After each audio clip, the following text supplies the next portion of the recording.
Excellent. My name is Dale Bateman. I'm the dean here at Seattle Maritime Academy. A little bit about my background, just so you begin to get a sense of who we are here at SMA. I started my maritime career in the Coast Guard. I spent 22 years in the Coast Guard, basically bouncing back and forth between being on board a variety of ships and teaching at the Coast Guard Academy. When I retired from the Coast Guard in 2014, I transitioned over to doing maritime training at the Maritime Institute of Technology and Graduate Studies, which has a campus here in Seattle. And then in October, I began working here at Seattle Maritime Academy as the dean. I have a passion for maritime education and getting folks launched into what can be a really rewarding career going to sea and finding ways to connect folks to a broader education from a position of from the maritime training world. So this afternoon, I want to talk a little bit about our two programs, the Marine Deck Technology and Marine Engineering Technology programs. I'll give you a little bit of background about what those look like and where you can go once you've completed our programs. But before I do that, I want to get a sense from everybody and have you think a little bit about what you know or what you think you know about the maritime industry. So I'm going to click through a couple of questions here, and I'm going to ask you to type your answers to these questions into the chat, just so that you can kind of get a sense of what do you think you know and what don't you know yet. Over the course of then the rest of the presentation, if you don't know the answers yet, hopefully by the end you'll be able to go back and think about those answers. So first question, what's the name of a qualified deckhand on board a merchant ship? If I could ask you to type those into your answers into the chat.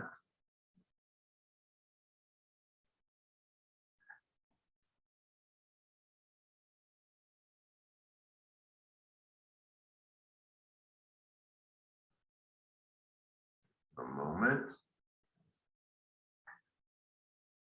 All right. And I'll move on to the next question.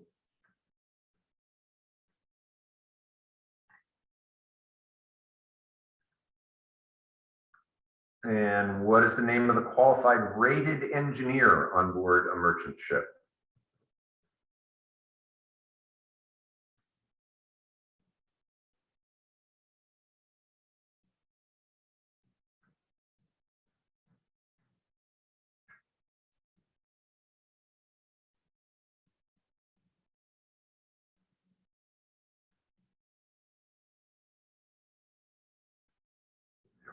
For those.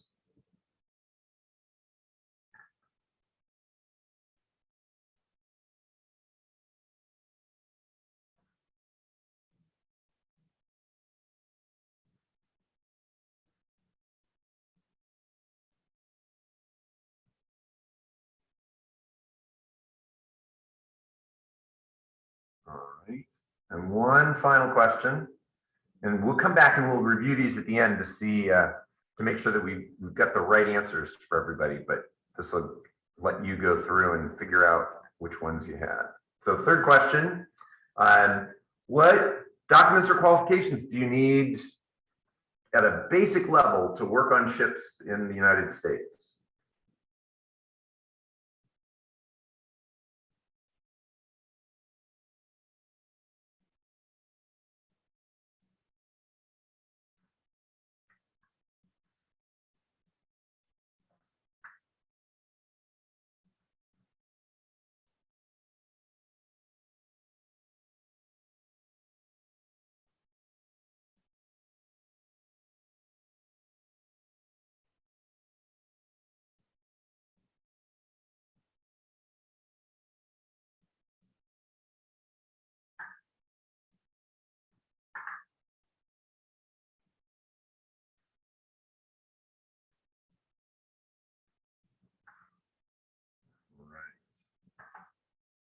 getting good answers from everybody. All right. So over the next 15 minutes or so, we're going to make sure that we discover the answers to each of those questions. And then at the end of the presentation, there will be an opportunity for folks to ask questions and probe a little bit more if there's any of the topics that you want to explore in a little bit more detail. So our two programs, the Marine Engineering Technology and Marine Deck Technology. Marine Engineering Technology focuses on the folks that are going to be working in engine rooms on board merchant ships. And these can be manned engine rooms. And what we mean by a manned engine room is folks that are in the engine room constantly, and unmanned engine rooms where you're somewhere on the vessel, but you don't have to be down in the hot, noisy space. You just go down if there's work that needs to be done or if there's a problem. So our graduates are going to learn the skills of what we call the qualified member of the engineering department, which is that first rated engineering position. Here at SMA, we have a variety of standard classrooms, but we also have labs, simulators, and a couple of different training vessels where you'll be able to practice the skills of basic shipboard engineering. You'll be taking apart engines, you'll be working on electrical systems, you'll be learning about hydraulics.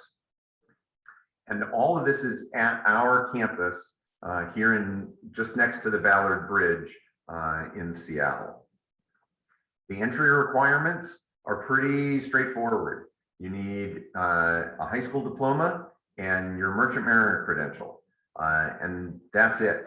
And with those two things, you're able to start our program and participate in the internships that are part of our program. Both of our programs are 3/4 of academic work here at the school that includes work in the labs and being underway on our training vessels. And then a final quarter of underway internship out on a merchant ship doing the work of those ships in a variety of elements of the industry. And we can talk more about those in a little bit. So that's the Marine Engineering Technology program. The Marine Deck Technology program, our graduates are pursuing becoming able seamen. And there are a couple of different levels of able seamen within the Coast Guard structures, but all of them fundamentally pursue the same kinds of skills. And you're learning how to stand watch on the ship, so learning how to steer the ship, how to stand a lookout watch, as well as then working on deck, handling lines, learning the various knots and hitches that you would need to be safe on board a vessel, as well as learning how to maintain the vessels, doing painting and other basic topside maintenance. Again, the entry requirements are that you have a high school diploma and your merchant mariner credential. Once you have those documents, you're able to work on board a merchant ship, and so you'll be able to participate in our internship program at the end of the 3/4 of study. So what does that progression look like for each of the programs, and how do you move through those? And what we describe as an educational pathway. We'll talk about the engineering side first. You start as an ordinary seaman or a wiper. When you first get your merchant mariner credential, that's the document that you have, and it says you are an ordinary seaman and a wiper, which means you have a pulse and are medically qualified to sail on a vessel. You don't know anything yet if you're sailing just as an ordinary seaman as a wiper. From there, if you're pursuing an engineering pathway, sorry, I lied. We're going to talk about the deck side first. If you are pursuing the deck side, you'll enter an Able Seaman program, or you'll just spend a lot of time at sea. If you come and do our program, you'll learn basic safety training. You'll learn basic firefighting. You'll learn how to get into the water safely if you needed to abandon ship, and how to survive in the water, how to get into life rafts. You'll learn about painting on board. You'll learn knot tying. You'll learn basic navigation skills. That program will teach you all of the skills that you will be tested on in order to gain your Able Seaman endorsement on your Merchant Mariner credential from the Coast Guard. Our program is designed such that at the end of our program, you will need no further testing or training or sea time in order to get that credential from the Coast Guard. Once you are armed with your Able Seaman certificate, you can go work on a variety of vessels as an Able Seaman. You can work on fishing vessels, you can work on tugboats, you can work on the Washington State ferries, you can work on deep sea vessels that are moving cargo all over the world. Depending on the level of Able Seaman that you get, and that's largely dependent on how much time you take after you graduate from our program, you can work anywhere in the world as an Able Seaman. If you desire to continue, becoming an Able Seaman sets you up to then continue to work on deck.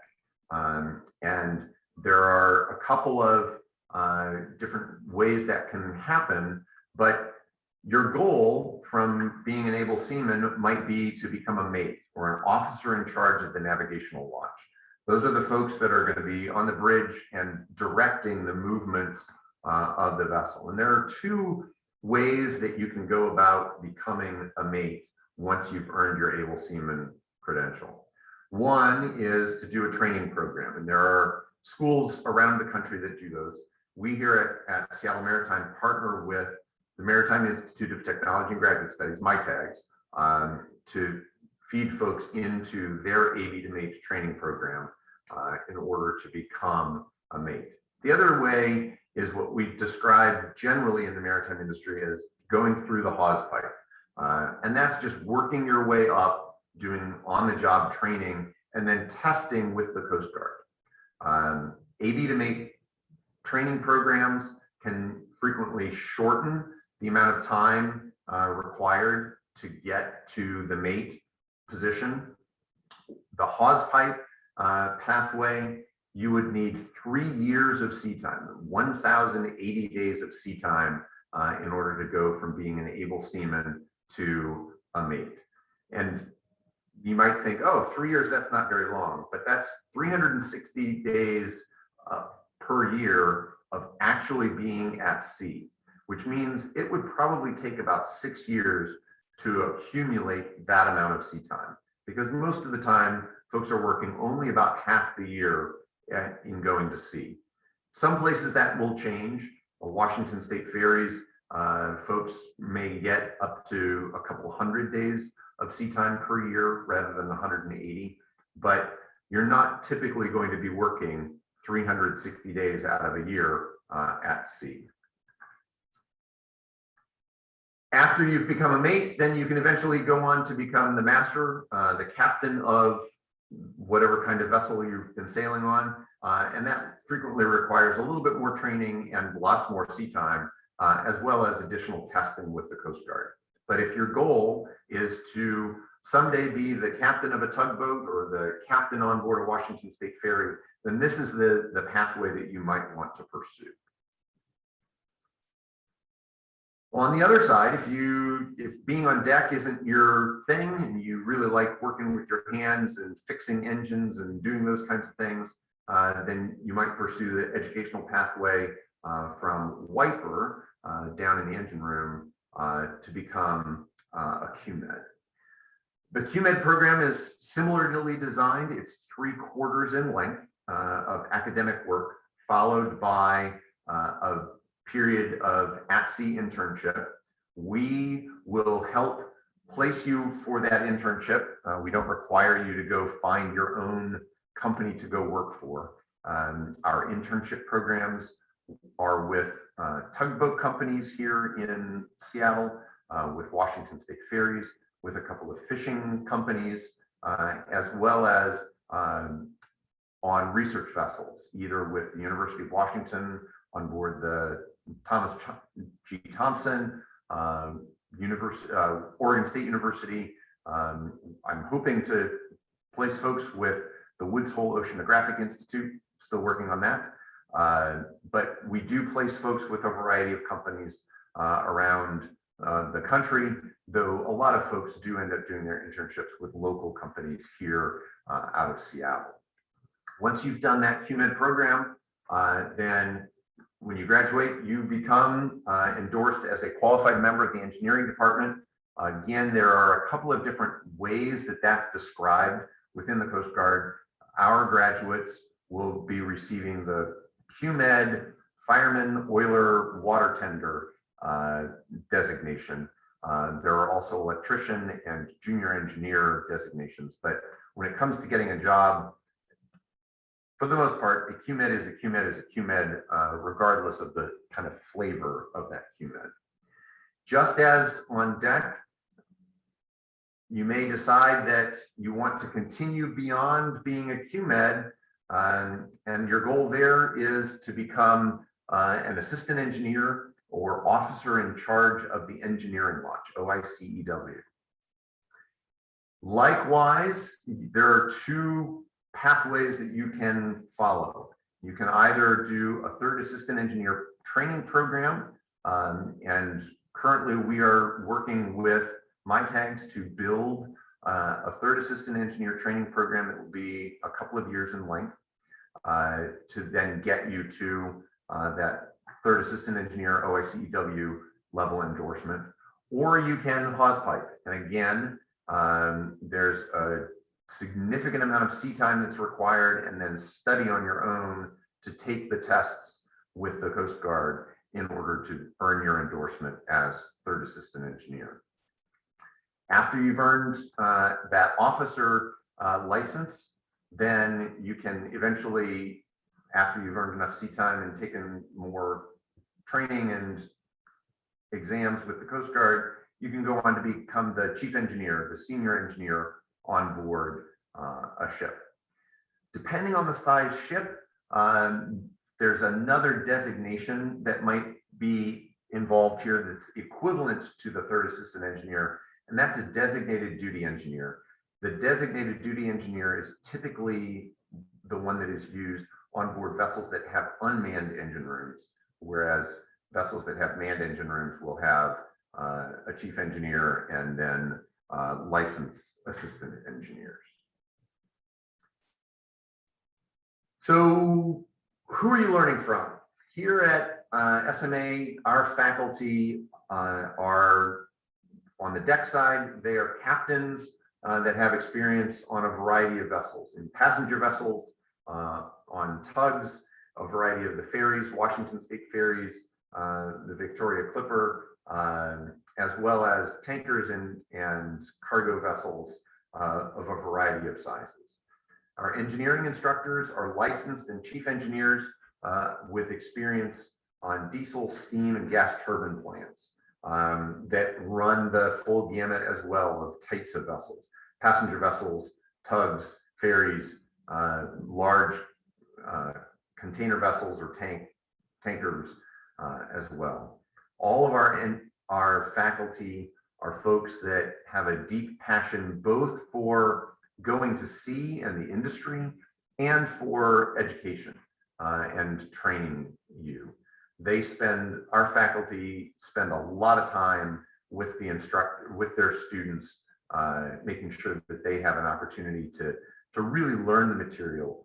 Our graduates are known, at least here in the Seattle waterfront, as being more than just folks that have the particular endorsement, but they have a lot of experience and a lot of detailed knowledge that they've obtained because our faculty are so dedicated. So some really great educators that you'd be learning from if you come to SMA. The topics that you're going to cover, basics, everybody's going to learn some basic seamanship and basic watch standing skills. Everybody learns about basic vessel construction, the use of a variety of tools. Everybody will take a basic safety training course. You'll learn about the use of survival craft, and everybody will learn an introduction to shipboard engineering. And then depending on which path you're on, you'll get more detailed instruction in all of those areas. But we want all of our graduates to be well-rounded and able to be contributing members of the ship's crew, regardless of where they are. Where can you go and what can you do? If you're a deckhand, if you're an able seaman, the average salary for deckhands is about $48,000 a year, and that's throughout the country. Those will vary wildly by where you live, the kinds of work that you're doing, and the cost of living in some of those areas. One of the great things about the maritime industry is that you can live almost anywhere, depending on what company you're working for, and travel to meet your ship. If you're doing offshore work, that you're on big ships that are sailing all over the world, there are a lot of folks that live in Arizona and Nevada because they're having to fly to meet their ship someplace else, so they chose to live someplace that it was warm. On the engineering side, an oiler, a QMed, the average salary is around $63,000 a year. Again, and that's nationwide, not specific to the Seattle area. And you're working about 28 days on, 28 days off. That varies by company. Some folks are on a 14-day cycle. Washington State Ferries, the engineers are on a 7-day cycle. The deck folks are on a variety of cycles depending on which route they're sailing on. And now I will open it up for questions for everybody, but want to go back and quickly touch on those 3 questions that we asked at the beginning. So the first question, what was and the title of the qualified deckhand on board merchant ships? And the correct answer, if somebody wants to unmute themselves and give us the correct answer, what's that first level called?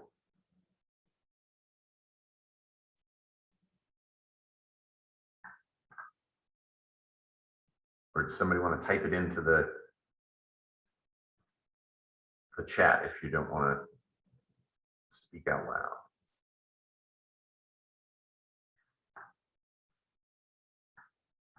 No one wants to answer. Anybody remember what we call? You don't know if you got it right. Okay, well, that's fair. What's that first person called? On deck? What does it lead to? What does our program lead to? Your choices were ordinary seaman, able seaman. There you go, Jesse. The able seaman is the first qualified person on deck. How about in the engine room? What's that person called? Or what are the initials for that person?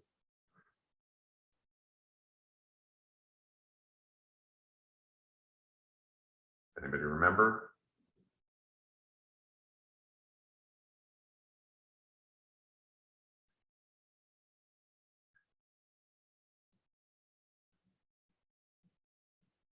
You're on the right track. Merchant mariner is the broad description of everybody that's sailing on board any of those merchant ships.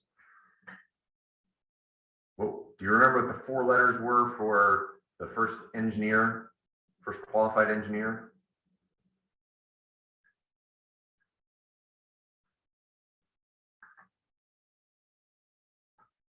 This one was, the engineers aren't nearly as creative in my mind. The OICNW is the officer in charge of the navigation watch. The engineers, the first qualified engineer is called a qualified member of the engineering department. Not a terribly creative name, but descriptive, and you know what they're talking about. And then the final one, the final question was, what documents do you need? And that one's a really important one for you to know.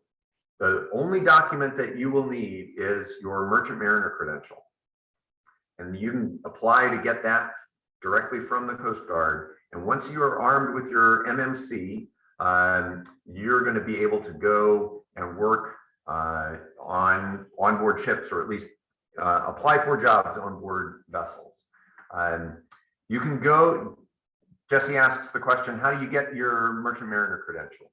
If you go to the Coast Guard website, and it's uscg.mil/NMC for National Maritime Center, on that website, there will be a description of how you can go about applying for your Merchant Mariner credential in order to be able to begin work on board a vessel. And at any point, if you have questions and you're interested in these, please feel free to give us a call here at SMA. Barbara Saiga, who's our admin support, will be able to talk you through kind of that process if you're interested, especially if you're interested in coming here to SMA. Are there other questions that folks have that you can either unmute yourself and ask, or just type into the chat?